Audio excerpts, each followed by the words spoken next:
भाव जो दिखाई तो नहीं देता परंतु महसूस किया जाता है।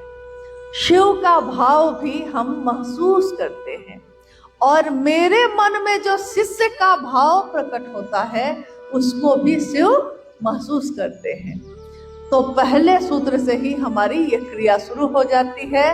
मन ही मन अपने गुरु शिव को ये कहना, हे शिव आप मेरे गुरु हैं, आप मेरे गुरु हैं और मैं कौन हूँ? मैं आपका शिष्य हूँ, मुझ शिष्य पर दया कर दीजिए। यहाँ दया शब्द का प्रयोग हुआ है, कृपा शब्द का प्रयोग क्यों नहीं हुआ? क्योंकि कहा गया आज तक कि मोक्ष मूलम गुरुर कृपा, मोक्ष मिलता है जब गुरु की कृपा होती है। कृपा शब्द का अर्थ होता है करो और पाओ, जितना करिएगा उतना पाइएगा। परंतु यहाँ तो हम करने योग्य है ही नहीं। हम में से कितने लोग ऐसे हैं जो शास्त्रों का अध्ययन कर सकते हैं, शास्त्रों को पढ़ सकते हैं रोज? कितने लोग ऐसे हैं जो बैठकर लाखों मंत्रों का जप कर सकते हैं? इक्का दुक्का ही कोई ऐसा कर सकता है। अमूमन सामान्य जन ऐसा नहीं कर पाते क्योंकि उनका एक जीवन है जो सुबह से रात तक दौड़ते हुए ही बीतता है और उस जीवन में गृहस्थी है, परेशानी है, समाज है, परिवार है, अपनी व्यक्तिगत समस्याएं हैं, इतनी चीजें हैं कि वो चाह भी ले अगर तो उसके लिए संभव नहीं होता। तो कभी हमने शास्त्र नहीं पढ़ा, कभी हमने पुराण नहीं पढ़ा, कभी हमने लाखों मंत्रों का जप नहीं किया, परंतु हमने अपने मन से, अपने हृदय से शिव को पुकारा, हे शिव आप मेरे गुरु हैं, मैं आपका शिष्य हूँ। गुरु अपना गुरु भाव, गुरु अपनी दया देंगे, किस पे देंगे? जो शिष्य होगा उसी पे देंगे। क्या शिष्य के अलावा अगर कोई मास्टर होगा किसको पढ़ाएगा? जो उसका विद्यार्थी होगा उसी को पढ़ाएगा। कोई माँ होगी, प्यार करेगी, ममता देगी, किसको? जो पुत्र होगा, जो पुत्री होगा। माँ का भाव पुत्र या पुत्री के भाव पे ही उतरता है, भाई का भाव भाई के भाव पे ही उतरता है, दोस्त का भाव दोस्त के भाव पे ही उतरता है। दुश्मनी के लिए भी दो सत्ताओं में दुश्मनी होनी चाहिए, तभी दुश्मनी हो पाती है। मुझ में अगर दुश्मनी है तो आप में भी होनी चाहिए, क्योंकि दुश्मनी का भाव भी तभी कारगर होगा जब सामने वाले के मन में भी दुश्मनी का भाव हो। अगर एक में है और दूसरे में नहीं है तो ये रिश्ता भी नहीं चल सकेगा, दुश्मनी का रिश्ता नहीं चल सकेगा, तो प्रेम का कैसे चलेगा? तो महादेव की दया जो उतरेगी किस पे उतरेगी? शिष्य भाव पे उतरेगी। तो हम किसी की पत्नी हैं, हम किसी की माँ हैं, हम किसी की बेटी हैं, हम किसी की बहन हैं, परंतु शिव के लिए हम क्या कह रहे हैं? हम आपके शिष्य हैं। शिष्य जो अनुशासन में रहने योग्य होता है, जो अपने गुरु के अनुशासन में रहेगा वही शिष्य होता है। पहला सूत्र हमारे मन में स्वस्फूर्त जागरण करता है। पहला सूत्र हमारे मन में महादेव के लिए भाव पैदा करता है। जो अभी विचारों में था वो स्वतः स्वस्फूर्त भाव के रूप में प्रकट हो जाता है। और जब भाव प्रकट होता है तो क्या होता है? जब पति का भाव प्रकट होगा तो पत्नी की परवाह करेगा। जब माँ का भाव प्रकट होगा तो बच्चा खाएगा क्या, बच्चा पढ़ेगा क्या, इस भाव को प्रकट करेगा। जब शिष्य का भाव प्रकट होगा तो वो इसकी चिंता करेगा कि मेरे गुरु का नाम कोई लेता है कि नहीं, मैं गुरु के लिए कुछ कर पाता हूँ कि नहीं। भारत देश में ही नहीं, संसार के समस्त देशों में एक तरीका होता है कि जब कोई किसी को गुरु बनाता है तो उसमें दीक्षा दी जाती है, और जब दीक्षा दी जाती है तो शिष्य जो अपने गुरु से दीक्षा लेता है वो अपने गुरु को दक्षिणा देता है। आपने ये सुना होगा, हमारे आपके यहाँ होता भी रहा है ऐसा कि कोई भी शरीरधारी गुरु को हमने अगर गुरु बनाया है तो हमको वो कोई कान में मंत्र देंगे, या फिर कोई क्रिया देंगे, कोई जप करने के लिए देंगे, कोई न कोई क्रिया देंगे। तो जो वो देंगे उसको कहा जाता है दीक्षा।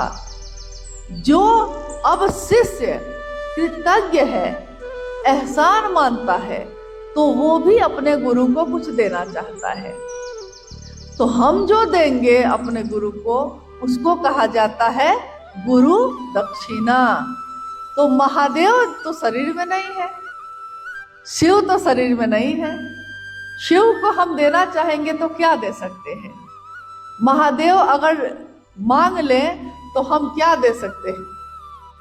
एक घटना बताते हैं। जब साहब और दीदी का जीवन चल रहा था तो साहब के पूजा घर में, साहब दीदी के पूजा घर में जो चीज भी चढ़ाया जाता था वो अपने आप ग्रहण कर लिया जाता था। मतलब अगर फल चढ़ाया है तो फल, कुछ फल गायब हो जाते थे, कुछ फल आ जाते थे उसमें। जो भी प्रसाद चढ़ाने जाए वो गायब हो जाए। तो लोग को महसूस होता था कि शिव महादेव ग्रहण करते हैं। एक दिन क्या हुआ, वहां के एक स्थानीय विधायक थे, तो वो साहब के घर आए। तो उन्होंने कहा, उनके हाथ में एक चादर थी, रेमंड कंपनी की चादर। तो वो थोड़ी महंगी आती है, अच्छी चादर होती है। तो वो बड़े शौक से खरीद के लाए।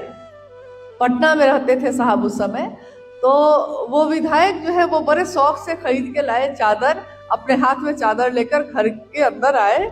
उन्होंने साहब से कहा कि हरिंद्रानंद जी, मैंने सुना है कि आपके पूजा घर में प्रसाद चढ़ जाता है, तो मैं आज बड़े मन से ये चादर खरीद के लाया हूँ और मैं सोचा हूँ कि महादेव पे चढ़ाऊंगा। उन्होंने इसी तरह कहा, जिस तरह उन्होंने कहा कि महादेव पे चढ़ाने के लिए सोच के लाया हूँ, उसी तरह भाव में आकर साहब ने भी कह दिया कि जाइए चढ़ाइए। सामने पूजा घर था, उन्होंने कहा कि जाइए और चढ़ाइए। वो चादर को लेकर पूजा घर में चले गए।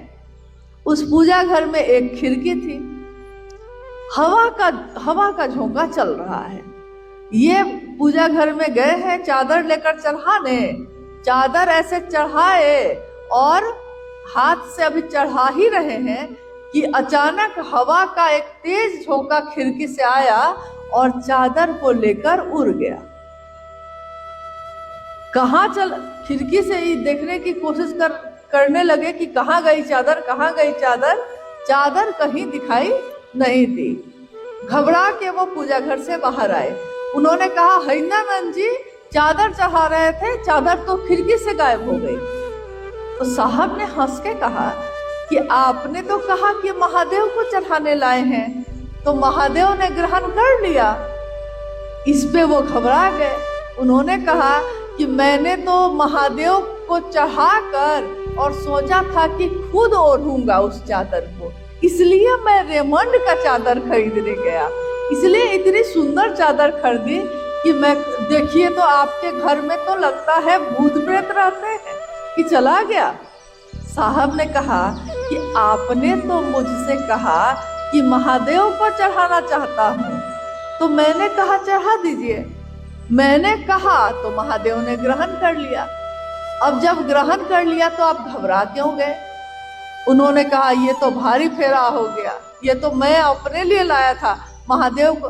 अमूमन हम लोग भी यही करते हैं, चढ़ाते महादेव को हैं, लेकिन सोच कर पहले से आते हैं कि इसका प्रयोग हम ही को करना है, तो हम अपनी पसंद का लेके आते हैं। अमूमन हम लोग ये करते हैं, देवी देवता पे भी, कोई पूजा पाठ पे भी कुछ चढ़ाते हैं तो हम यही सोच के आते हैं।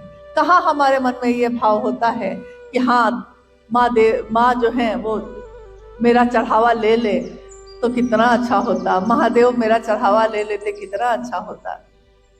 तो देखिए, महादेव अगर हमसे लेने लगे तो एक मामूली चादर से तो मन घोर हो गया। हम कहाँ दे पाएंगे अपना तन, अपना मन, अपना धन, हम कुछ भी नहीं दे पाएंगे उस शिव को, अगर वो शिव लेना चाहे। परंतु वो शिव तो देता है, करुणावतारम है वो, संसार सारम है वो भुजगेंद्र हारम है वो। और उमा और महेश्वर शिव हमारे हृदय में उतने सुंदर रूप में विराजते हैं, अगर हम उनको पुकारते हैं। वो अगर हमसे लेना चाहें तो हम कुछ नहीं दे सकते। मेरे आपके पास कुछ भी ऐसा नहीं है, परंतु महादेव हमसे लेते नहीं हैं। उनका एक नाम है जो अक्सर सदियों से हमारे घर परिवार में बोला जाता है। क्या बोला जाता है? हर हर महादेव। ये शब्द जो है, जो अक्सर हम लोग महादेव की पूजा में या महादेव के किसी यात्रा में हमेशा प्रयोग करते हैं, हर हर महादेव। ये महादेव जो है, इसीलिए इनको कहा जाता है हर हर महादेव, कि महादेव के रूप में वो हर लेते हैं, चुरा लेते हैं। मेरे दुख को, मेरी पीड़ा को, मेरे कष्ट को महादेव चुरा लेते हैं। उनको, क्योंकि कोई जो प्यार करता है वो देना नहीं चाहेगा, तो महादेव को चुराना होगा उसके कष्ट को। इसीलिए महादेव को हर हर महादेव भी कहा जाता है। परंतु महादेव को हम कुछ भी ऐसा नहीं दे सकते। इसलिए साहब श्री ने कहा, शिव की शिष्यता में शिव को गुरु बनाकर, शिव जो सूक्ष्माति सूक्ष्म है, जो इन आंखों से दिखाई नहीं देते, परंतु हमारा मन महसूस करता है महादेव को, महादेव की दया को। तो जिसको हम महसूस करते हैं, शिव की दया, शिव की दीक्षा है। शिव ने जो दिया है, ये शिव की दया है, जो शिष्यों के लिए दीक्षा का काम करता है। हमारे मन में जो कृतज्ञता है, एहसान मानने का जो भाव है कि हे शिव, आपने बहुत दिया, हम इस काबिल नहीं हैं, इस योग्य हम कहाँ हैं, गुरुवर तुम्हें मनाए, फिर भी मना रहे हैं, शायद तू मान जाए। इस योग्य हम नहीं हैं कि गुरुवर तुमको मना सके, परंतु फिर भी हम तुमको मनाते हैं। हम इस योग्य कहाँ हैं? परंतु शिव की दीक्षा, शिव शिष्यता में, जगत गुरु शिव की शिष्यता में, दीक्षा का अर्थ होता है शिव की दया, और दीक्षा का अर्थ होता है मेरे मन में इस विचार का प्रवेश होना कि शिव मेरे हैं, शिव मेरे हैं, मैं उनका हूँ। ये प्रवेश करता है तो इसको दीक्षा माना गया। इस विचार के साथ शिव की दया भी प्रवेश करती है।